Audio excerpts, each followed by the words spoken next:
it's your girl, Simply Anna, and I'm back with another one. So I would ask you to subscribe to my channel, hit that like button, and make sure you comment down below. And don't forget to turn on the notification bell so you can be notified each and every time I drop another one.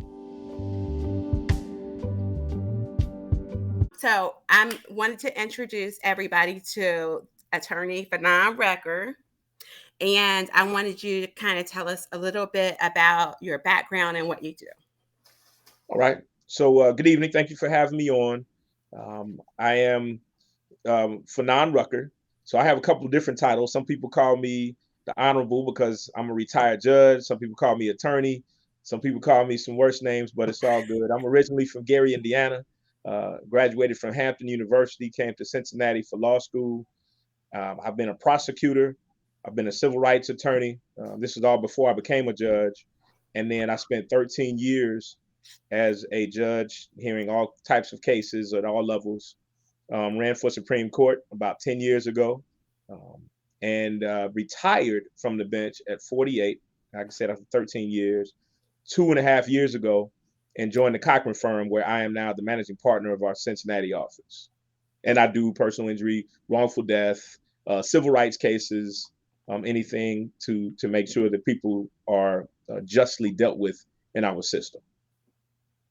Wow. Awesome. That's quite the And resume. yes, and then I know that he had actually a viral case a couple of years ago of a gentleman when you were on the bench would sleep on the side of the road, right, with his kid in the car. Well, he wasn't asleep. He was OD'd. Right. Yeah, That he went was. viral. Yeah, it did. It just so happened that one of the news agencies was in the courtroom at the time, and I averaged about 50 cases a day in our courtrooms. So I preside over several 100,000 cases. In this particular case, heroin obviously is a big pandemic in certain parts of our community. This man who was in his mid 40s had OD'd, he and his wife actually, with his 9-year-old child in the back seat. And the 9-year-old child had called 911 to report that his parents died and he couldn't wake them up. And so you could hear on the recording the 911 call. And so he appeared in front of me for child endangering and possession and some other things. And unfortunately for him, unfortunately for him, probably he was in front of me. And I was never shy about um, letting my opinion be known while I was on the bench. And so that did go viral. And then like now there's one of those national like networks put music to it when I was kind of going off on him and stuff. Yeah. Um, and it was all about the commentary about how horrible this heroin epidemic is and the impact that it has on the most innocent in our communities, and that's the kids. That's so Right. true. Yep. Yeah. That's Yeah. something that's plaguing all over the world, especially in America. Yep. Yeah. Right. This is one of those cases. There are people, Stenson included, but there have been people that have been following this cult for 5-6 years or more. Mm-hmm. And he has always evaded justice. And this is the very first time it looks like there could be a possibility that he could actually go to prison. And people are every time he has a bond hearing, they're like, is he going to get out on bond? Do you think he's going to get bond? Do you think he's going to get bond? Like, literally, like, people are concerned that he's going to be able to come back out and abuse cult members again. I think a lot of the legal questions are the ones that people are really wanting to have answered, and we haven't really had an opportunity to answer any of those questions by someone that really would know. Yeah, like a real attorney. There's a lot of pretend ones, but yeah. Yeah. Yeah. We have a lot of pretend ones, but and most of the questions that I know that I shared with you are questions that I see almost on a daily basis, multiple times a day. And so that was the reason why I really wanted to reach out to you. And so I'll just get to it. And Simpson, like I said, you just jump in wherever you see fit, okay? Okay, thank you. Okay. So I'm gonna just ask real quick. The very first question is that he has a bond hearing coming up this coming Thursday. This will be his second time going before the Superior Court judge and for asking for bond. Now, the first question that people have been asking is that it says bond reconsideration hearing on, excuse me, bond reduction hearing on the website. And they're like, why does it say bond reduction hearing when he doesn't have a bond? Number one. Any idea there? Yeah, I have an idea that somebody um, improperly put in reduction when they typed it in. I mean, Right, exactly. it's just a bond hearing. Right, The semantics of saying whether it's a bond reduction or a bond hearing, it's not really legally relevant. The right, question is he going to receive a bond? Because up to this point, he has, under Georgia law, been held without bond. And exactly. most states have requirements. I know in Ohio, there is a constitutional requirement that a bond be given, except in capital cases. Mhm. Every state passes the laws as they see fit. And so Georgia has theirs that says we can hold folks without bond if we consider them to be a danger to the community and or a flight risk, which a judicial officer has to determine at each stage of the process, which they've Right. done at this point. Right, and they have. He selected actually, they used the Iola factors, and the Superior Court judge that saw him in the first bond hearing selected all four of the reasons: flight risk, danger to the community, likely to commit another felony while out on bond, and intimidating witnesses and possibility of intimidating the victim. So he selected all of them as his reason for denial. So he's going to before the bond hearing. Now in Georgia, and I've kind of explained this to all of my subscribers, if you are unindicted after 90 days of being in custody, they have to give you a bond. It doesn't have to be anything you can pay, but they have to legally give you a bond. So when he goes back to court, and I think I counted it up, he's going to be, I think, at like 85 days. 85? Yeah.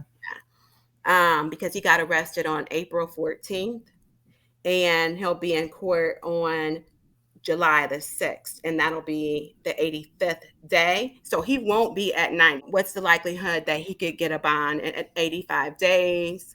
And also, wouldn't it have been more of a strategy if his attorney would have tried to reschedule him for maybe the next calendar hearing?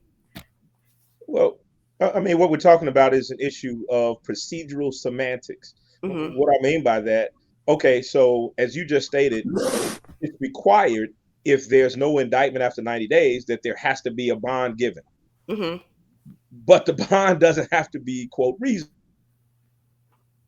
Right. So whether, that's why I say it's procedural semantics. So yeah, they could have said it on the 90th day or the 91st day or the 89th day and forced the judge to order a bond. I can tell you, as a judge who set thousands of bonds, it's completely within the discretion of the judge, absent some tender circumstances or exceptions. And so, okay, he has to receive a bond. Fine, $1 million. Mm. He's still going to be in that same place more than likely because they will have assessed his finances to determine what he has the ability to pay and what he doesn't. And so, in giving him a bond, sure, we gave him a bond. We've met our legal and procedural requirements, but Mm-hmm. is still going to, in all likelihood, hold him in jail until they get an indictment or decide what they're going to do with the charges. Okay. Okay. And I agree with that. But I know that has been. Stinson, did you have anything else on the bond? Because I know that that's a concern of everybody's, but I don't see him getting a bond this Thursday or. No, it doesn't seem like he would, because just like this gentleman just said, that he can set him one, but it doesn't have to be reasonable. Right. Like, and I didn't even realize about the assessing the finances. Right. Exactly. Okay. And so the other question that people have been really wanting to know is that Nature Boy lived his life online. Pretty much everything he did 24 hours a day, he did it online so that the world could see it. The people have been asking a lot about what would be the likelihood. There have been two strange deaths that happened under Nature Boy's watch. Yeah. One being Mama Dia, who was I believe she was a Nicaraguan citizen, right? And they were in Mexico. Yes. And she was in her 50s. 50, yeah, And, her 50s, yeah. and she was there for like 2 months. Can you kind of tell the story, Stinson? Yeah, she was, she was a little bit of an older lady who went there, to do the whole live in nature. Well, the problem with that was she had some medical conditions. Main one, I think she would. Do not quote me. I think she may have been a diabetic, but don't hold me to that. But I know she had some heart issues and medication that she had to take for that. Now, this is before I began watching, but I remember the things that came out later. She did pass away over there. And, the way they handled it wasn't good. They kind of handled it poorly, the cult, Nature Boy, and the members. But yeah, she passed away on his watch because she was told not to take her medication, that nature would heal her. Everything that she needed was here in nature. She just had to believe. And because of that, she's no longer here. And then the other one being a baby. One of the cult members became pregnant by one of the men cult members, and no one ever saw the baby. She is U.S. citizen, but were they in Hawaii when she had the baby? No, I don't think they were in Hawaii. Trying to remember where they were at actually. So if they weren't in Hawaii, they were in South America. It would have Yeah, been like yeah, Colombia they would. or Yeah, Costa Rica, Panama, one of those, because Mhm. they were moving around because they kept being deported. Right. But anyway, no one ever saw the baby. And their story is that the baby was stillborn in the hospital, but they didn't receive any documentation, and they didn't receive any. The stillborn 40-week fully gestational Yeah. fetus that was stillborn, you didn't get anything for. There's no documentation that the baby ever even existed, no death certificate, and nobody. They said that the hospital kept the body. So the question that people have been overwhelmingly asking is that, can the United States, do anything to investigate these deaths that happened? And can he be held accountable for them? If they happen in Hawaii, absolutely, because obviously Hawaii is one of the 50 states. But if it's something that happened in another country, the United States doesn't necessarily have jurisdiction to investigate and charge someone. They don't have jurisdiction. So what we talk about when we talk about the courts and the legal system is the question of jurisdiction. It's one that we face in court every day. It's one they face in federal courts, one we face in state courts. And if you look at the laws, someone can only be charged based on what the law says. So I can't charge someone in Ohio for a law that says something in Florida. I don't have jurisdiction Right. over something that happens outside of my borders, my geographic borders. So Mhm. Georgia can't charge him for what happened in Hawaii. The federal government could, the Hawaiian government could, which is, just state court. Or if it happened in another country, the other country can charge him. Now, there then becomes a question federally, can the U.S. government pursue criminal charges against someone who acts against a U.S. citizen? if he is accused of doing something to a U.S. citizen in another country, arguably the government may have jurisdiction to prosecute him for taking the life of that person. But even then, the likelihood is that that foreign government would have to initiate charges and then request extradition, or taking him from the United States and sending him over to that country for his trial to be heard. We've seen this numerous times over the years in pretty highly publicized cases. Okay, so by Mama Dia being a Nicaraguan citizen and it happening in Mexico, there's really nothing that the U.S. authorities could do. No, this country can't prosecute someone for what happens in another country any more than Russia or China or Cuba can prosecute someone in this country or someone in their country for something that happened somewhere else. Okay. Okay. Oh, and back to Mama Dia, she was actually 59 years old. I just wanted to correct that. Okay. Okay. Thank you. Let me ask this, and I don't want to, I want to first put it out there that I don't know what the victim is planning to do, but being the fact that it's a cult and we've kind of seen that they're very flaky. One day they're this way, one day they're that way. They're, you can expect the unexpected when you're dealing with them. So I want to just ask that if she were to refuse to cooperate for trial, like to show up for trial, the more severe charges, the R charge and the false imprisonment, if she were to not, like, can't be found, like she's in the jungle in Costa Rica, and when it's time for her to testify, what would be the likely outcome?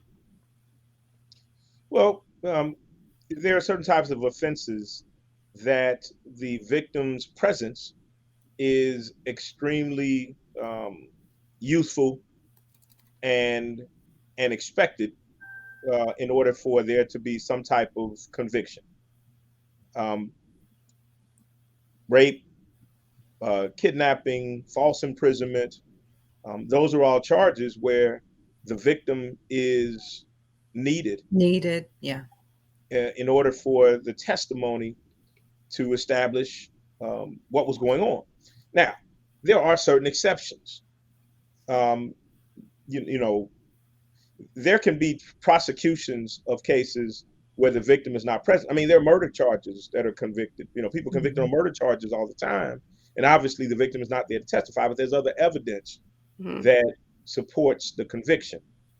So it can be done, but it's incredibly difficult and rare for there to be a conviction of those types of offenses if the victim cannot be located, or if they are located but they change their stories, or they're not cooperative. And of course, we see that a lot. Oh, wow. Well, I know one of the things that I've been hearing a lot of people say, well, they have her statement from her initial complaint when she spoke with investigators before, they made the charge. So would they be able, to use that if, for instance, she was not able to be located? Yep. So here we get into some particulars of rules of evidence. Statements, out of court statements offered for the truth of the matter being asserted is generally known as hearsay. Now that's the legal thing. What does that mean practically? That means if somebody's saying something about something, if they're not there to be questioned about it, you can't hear about it. So if I today go on the stand and I'm testifying, and what I'm testifying to is what somebody else said, how can that be tested for credibility if I'm not the person that said it? I'm just the person that heard it. You can't ask the person who actually observed something, the first person who witnessed something, the first person who experienced something. You can't ask them, cross-examine them to determine how credible their observation is. I'm just telling you what I heard. So that's hearsay. Well, there are certain exceptions to hearsay. There's a long list of them in the federal rules. There's a long list of them in every state. There's something called non-hearsay. And one of the rules of non-hearsay is where the witness is something called unavailable. That could mean that they passed away. Mm-hmm. That could mean that they are now incapacitated, incapable of providing testimony. Perhaps they were in a horrible car accident and are now disabled with the inability to speak. And so those statements that they gave could be entered, but they still have to be measured for that question of the credibility of the statement. Mm-hmm. I can make a statement today, be in a horrible car crash, and then they submit my statement on the stand. And then it comes out that Fanon was not that credible. He used to make up a lot of stories. Just by virtue of the fact that my statement is recorded does not make it a credible statement. Mm-hmm. There's what's called indicia of reliability that have to be confirmed before that statement can be introduced. And there has to be some very strong evidence that the person is truly unavailable and not just that they hiding out from a subpoena. But okay, let me ask you this though. But when they make the first initial statement with investigators, aren't they making that under oath? Not necessarily. And surprisingly, people lie under oath. I mean, right. But, so essentially, his defense attorney could get her original statement to investigator thrown out of the coming into the trial if she were not present. Again, possibly. And that's, as a lawyer, that's probably my most common answer. Possibly, maybe, and let me explain. Right. If she's just not showing up to court, not responding to a subpoena, that's all they know, no, the statement's not coming in. If, again, it's shown by law that she's unavailable, either she's deceased or there's evidence that she's disabled or incapacitated somehow, then that statement could come in, but it will still have to be lined up with other credible evidence to support the credibility of that statement. That could be a rape testing kit. That could be statements from corroborating witnesses. That could be evidence of physical abuse that went along with the consistency of the statement. I mean, there's other stuff that would have to be submitted in order for that statement to have the credibility necessary for it to be considered admissible, not just the fact that she's not there. Mm-hmm. Okay. All right. I think that answers that for me. Now, and kind of along the same lines, and again, there's nothing that indicates that she would do this, but I just want to throw out it as a possible scenario, just because they, like I said, cult members typically are, you got to expect the unexpected. Mm-hmm. So if she were to recant her complaint, what would be the implications to his case? And would she have any criminal exposure? It depends on how she recanted. If she says I lied, well, then of course we're making a false police report. But then, of course, whether they would charge her or not would be based on, what they investigate as to why she may have changed her story. If she was intimidated and that was the reason why, if she was under, some type of influence. There's a lot of things. Very few answers in the law are black and white. Everything is gray. So the fact that she recanted, and it depends on when she recanted her story. If she recanted before the trial started, if she recanted on the stand and said I lied, it never actually happened, I was angry at him and I made it up, well, they may continue to prosecute and try to, what you can do is, because I had as a prosecutor that happened, more than a couple times where a victim of domestic violence or as an assault will get on the stand and say, I know I'll say it in the report, but I lied about that. And at that point, they were my witness. So I asked the judge, because now they have a position that's hostile to my position as the prosecutor for the state. I would ask the judge, may I proceed as if on cross? Because you understand, when you as the lawyer are questioning a witness, if the witness is your witness that you called, that's for your side, you can't ask them leading questions. You can't ask them certain things. But when they become a hostile witness or you're cross-examining them, you have the ability to lead them and kind of, cajole them and kind of mess with them in order to get them to where you want them to go. So as a prosecutor, you can then say, Judge, I know this is my witness, but I'm asking to proceed as if on cross. And then I can delve into what it is that actually happened. Now, you do realize that when you signed this paper, that you raised your hand and told the truth. And when you did that, the officer was standing right there. You do realize, you can be much more aggressive. Aggressive, yeah. In how you pull out what actually happened if a person recants. So it depends on when they recant. Now, as a defense lawyer, you love it when they recant, because then the question is, well, which story is the true one? The one you're told at the time, or the one that you're telling right now? One of them is the truth. It could be right now, or it could be at the time. The jury has a difficult task of trying to distinguish between those two. But recanting doesn't mean the case gets thrown out. It makes it more difficult for the state, and it gives the defense a smile. Oh, I bet it does.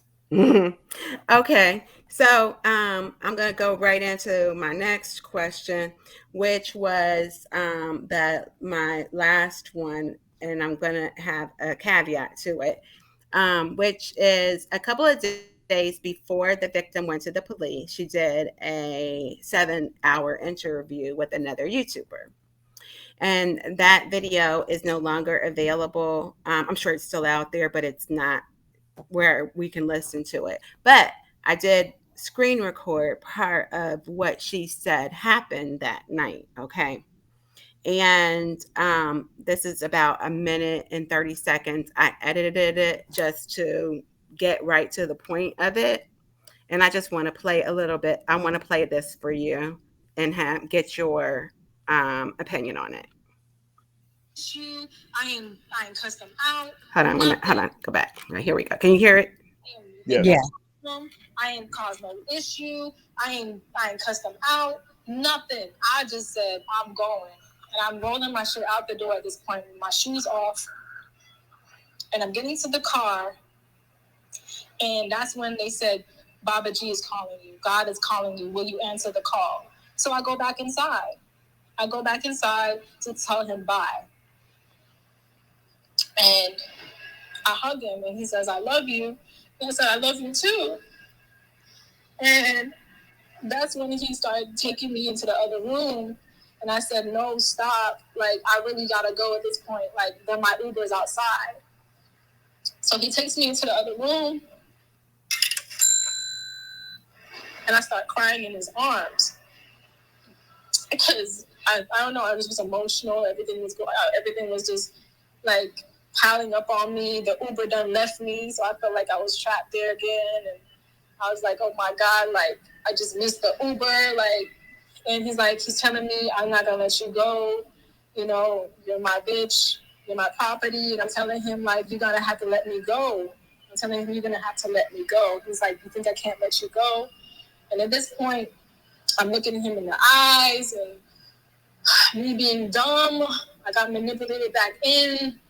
Literally, like, I couldn't resist him in that moment.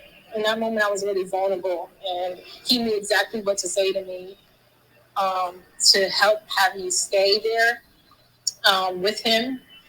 And yeah, we did make love in that moment. I didn't want to like resist him. Okay, that's all I was able to get. So with that in mind, from a defense standpoint, is that problematic for the prosecution? Well, I think there's things that are in there that are problematic for the prosecution and for the defense. Right. Certainly, it's problematic for the prosecution that here's someone who claims to be afraid and in fear and to be oppressed by this person, and she says, yes, I didn't want to leave him. So yeah, we made love and I stayed. That's a problem for the state in trying to prove that somehow she felt like she was in danger. It's a problem for the defense because she's very clear that she was afraid of being manipulated, and that she was kind of afraid to leave. So it supports the state's position that she was intimidated into staying and didn't do this out of a desire to, to be there. So when you talk about false imprisonment and you look at like the statute in Georgia, I remember reading the statute and it was to the effect of, did the person make it impossible for you to leave? And that can be mental or physical. Right. Okay. Okay. I mean, and that's for the jury to decide, obviously, right? So right. So okay. I just want to add a caveat to that question, because within recent days, it has. Well, let me start with this: is that what his defense or what he has said happened all along is that there was, and this was all on screen, where he was in the process of making his queen. And she was one of 3 of the people that he was considering to be queen, and that she wasn't selected, and that this is his version, that she got mad, she left, and next thing you know, he's got these charges, right?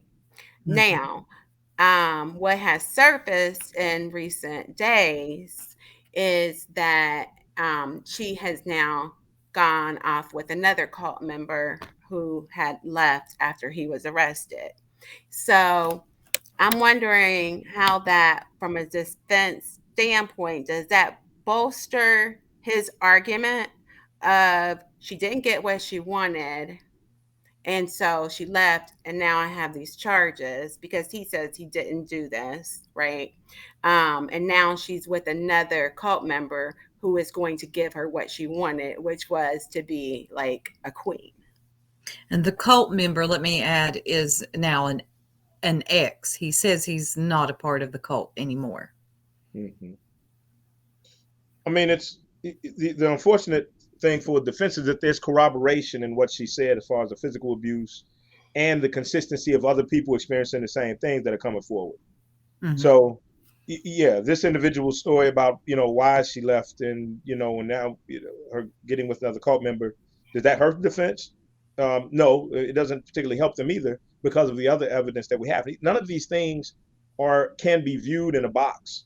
Mm-hmm. All of them have to be viewed in totality because a trial is not tried in a box with this particular, a closed set of facts, particularly with something where you're talking about a cult leader who's being accused of using psychological and even physical warfare to intimidate and to keep folks where he wants them to. Mm-hmm. Yeah. Testimony is never going to be individual. Mm-hmm. It's going to be a bunch of folks who are going to be testifying of the consistency of his actions. Now, if only one person testifies, it's not going to be a cult prosecution. It's going to be an individual prosecution of somebody who did something wrong.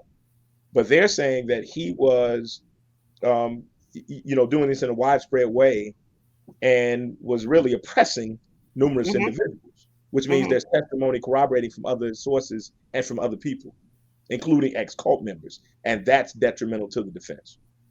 I think we saw that kind of in the R. Kelly trial as well. Right. Now, if other cult members have been reluctant in the past to speak on him. Very reluctant, yeah. Right. So, is that where they could use like the video evidence of what he put online to corroborate? So let me just say, as a judge, I used to say it in my courtroom quite frequently, and I post about it on social media. If you post about it, judges, prosecutors, police officers, parole officers watch it. I don't care what you think, and it will show up in court. So when folks are posting pictures of guns, when folks are making comments about what they did, the night before, when folks are posting what they think are, how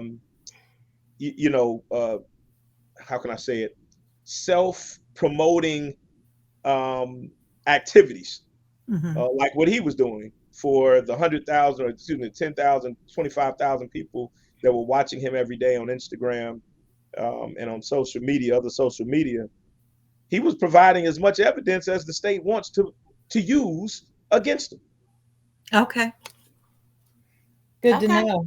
That's good to know. So I know I had given you a complaint in Ohio. A lot of people have been saying, well, if he gets bond in Georgia, Ohio's going to come get him. He still has these Ohio charges, and he's going to have a detainer. He's not going to be able to, get away from those charges.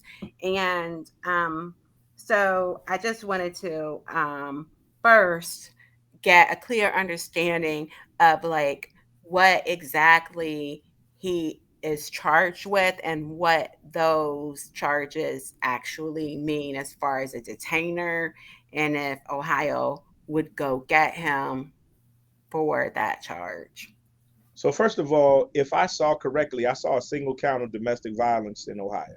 Mhm. Uh-huh. And it even said M1, Yes. which the allegations suggested an M4. What does that mean? An M1 is a first degree misdemeanor, which is the highest degree of misdemeanor, right below a low felony. Mm-hmm. Domestic violence on a first offense is a first degree misdemeanor. A subsequent charge of domestic violence is a felony. This said that he threatened somebody, and that made it a first degree misdemeanor. Unless he has prior convictions for violence, it's actually only a fourth degree misdemeanor, which that's getting too technical. They But probably mischarged it. I'm sorry? They probably mischarged it. Well, he does actually have previous charges with his other baby mother. I won't say her name on here, but she filed charges on him years ago. In Ohio? Other convictions? No, it wasn't in Ohio. I believe it was in Georgia. Atlanta. They were convictions. Violent charges, and was he convicted? I don't think he was actually convicted in the end. I think, God, I wish I could remember. They were violent, however. And so if he was not convicted, then they count for the convictions that can raise or elevate the degree of offense. Okay. So if I read it correctly, he's charged for threatening somebody, which is actually a fourth degree misdemeanor, which is one level higher than a payout ticket, a speeding ticket, a weed ticket, a stop sign violation. That's it. And when we talk about extradition or sending folks from one state to another, there are certain rules when it comes to extradition or pickups. The state where the charge is has to basically send out notice to the whole world, look, we want to come get this person. Depending on the level of offense, there is or is not a defined pickup radius. If I have a speeding ticket in Ohio and I go to Georgia, I do not have a 400-mile pickup radius for a speed ticket, because Ohio is not going to pay the amount of money that it's going to take to pick me up and bring me back to Ohio for a speed ticket. Right. Certain charges have a nationwide pickup radius. I actually put charges on somebody that had an international pickup radius. But some charges, or very few charges, have a national pickup radius that are misdemeanors because they're just not serious enough, nor is the amount of money that has to be spent justifiable to prosecute somebody for something that they're only going to get at the max 6 months in jail for. Okay. You may have a statewide pickup for a misdemeanor, but it's very rare to have a national pickup radius. So if all he's charged with the misdemeanor, a fourth degree misdemeanor, a second degree, a first degree, the likelihood is that they're not going to hold him or extradite him from Georgia to Ohio on that charge. That's the likelihood, because it's not a felony. If it was a felony, different story. Right. But on a misdemeanor, even though it's a violent offense, not likely. No. Yeah, and there's that whole jurisdiction thing again. Mm-hmm. If it was possible for one jurisdiction to prosecute for another, we could just send the complaint down to Georgia and say, all right, take care of this while he's in there. But right, and they're not going to do that. That's not how, Because right? they Because don't I have even have jurisdiction.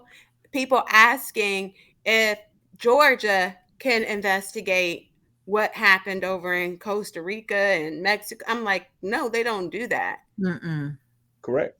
So, Now and they could go over there to investigate to see if there's some evidence there that helps them with their case in Georgia. Like we see a lot of times in homicide cases, the homicide detectives will travel from Texas to New York to talk to a witness Mm-hmm. or to talk to a defendant. mm-hmm. Now that's investigating, but they're not investigating something that happened in New York. They're investigating what happened in Texas. They're just having to travel to New York to talk to the witness who knows something about what happened down there in Texas. Right. Mm-hmm. Yeah. Well, Stinson, do you have any other questions? I'm thinking. I well, I did want to ask you. Have you ever seen a cult leader ever go to trial before? Have you ever seen anything like this? Yes, there was, if I recall, a person in either Oklahoma or Utah. It was one of those large cults Mm-hmm. where, oh my goodness, he fathered like 20 or 30 children in part of the cult. And they had charged him several times for a few different things related to, false imprisonment, and they ended up getting him on weapons charges or something like that. But Right. I do recall, and he ended up getting 30 years or so as a cult leader. Now there's no charge for being a cult leader. Right. Right.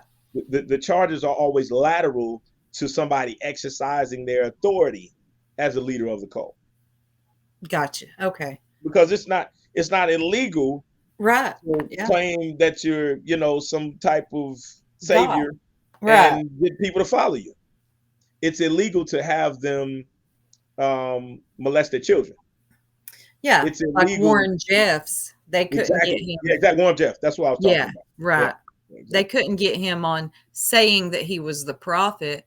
What they Right. were eventually able to get him on was taking on child brides and other things. Yeah. There's only been one prosecution I'm aware of somebody who claimed that he was the savior. Yeah. And Well, that's in a book about 2,000 years old. right, exactly. But he does. I mean, he says that he's three gods. So, and he's being persecuted. So That's right. that's his claim to fame. Anything else, Tenson? No, but I really want to say I appreciate you taking your time coming on here and answering these questions, because from a legal standpoint, we really did not understand. And a lot of our people that follow this case didn't understand. And I really appreciate you taking out your time to answer these questions, because they're important and we really wanted to understand. Right. You're very And welcome. if I could tell you like the number of people who have been following him for a very long time, a lot of people have been asking these questions, and I'm just glad that I can at least put something in front of them with someone who actually knows the answers. Oh, I did have one more question. Yeah. If he was to get bond, would he be on a very restrictive bond because of his charges? Well, that completely depends on the judge. Again, as judges, we have, and I still say we because I'm still considered Right. judge. We have broad discretion in the terms of bond. There were cases where I would order strictly a cash bond. I would order it just on somebody's agreement that they would come back. Sometimes I would order something called a juris monitor or a GPS, where they would actually have a strap placed on their bodies that would show exactly where they are anywhere in the county, so that if they went in a certain distance from the victim, their phone would automatically call the police, and that was discretionary. So my guess is, based on these allegations, based on the concern that there is about his reach and his really flight risk, Well, yeah, they this would flat probably not only place a high monetary bond, but there would probably be some very, as you suggest, restrictive requirements on his movement while he's on bond waiting for trial on his case. Well, at least that's good to know if, if he was to get it. Well, now understand, I had a client, well, not a client, excuse me, I had a defendant in front of me who was on the box. She was on GPS monitoring while her case was pending, and she didn't like it. And she she cut it off. She cut her bracelet off. Huh. Now, obviously, that alerted the authorities, and they went and found her and picked her up. And then she made some really ridiculous comments. So I ended up locking her up and keeping her in jail until her trial. But there was a period of time where she could have cut the box and been gone. So, it's kind of like when people say, I got a protection order against that person. Well, that's great. It's a great piece of paper. Right. But what are you going to do with that piece of paper when they come banging on your door? Throw it at them? Yeah. I mean, these devices of restrictive movements and restrictions on movements and on people's freedom while cases are pending are only as strong, as powerful, as useful as the person is willing to submit to what that item is. Yeah, that is true. Yeah. If he decides, I'm on the box, I got $1 million bond, I posted the bond, I'm on the box. If he decides I can give up that $1 million, I'm cutting my bracelet, he could be gone and we're not finding him for 10 or 15 years.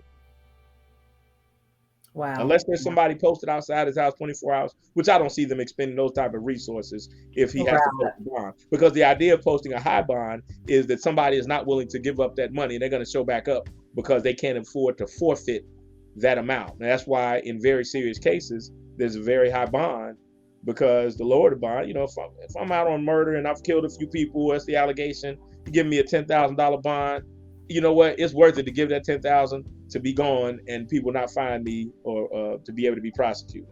Oh yeah, yeah. Mm-hmm. Yeah. Okay. Well, I appreciate it so much, Fanon. I appreciate this so much. And I know that you are very, very busy. So this meant a great deal to me. Yeah, definitely. And this is my very, very first interview and my very first stream. Yeah. So. Well, very good. Congratulations on the new venture. Okay, thank you. Anything else, Stinson, before we go? No, he's answered everything. Yeah. Okay, all right. Well, thank you, Fanon. Thank you, everybody, for joining the stream today. I just want to remind you that we will be having a follow-up with another attorney out of Atlanta, Georgia. So if you have other additional questions or follow-up questions, that you send them over when you get an opportunity. And again, thank you for joining. And until the next one, you stay blessed.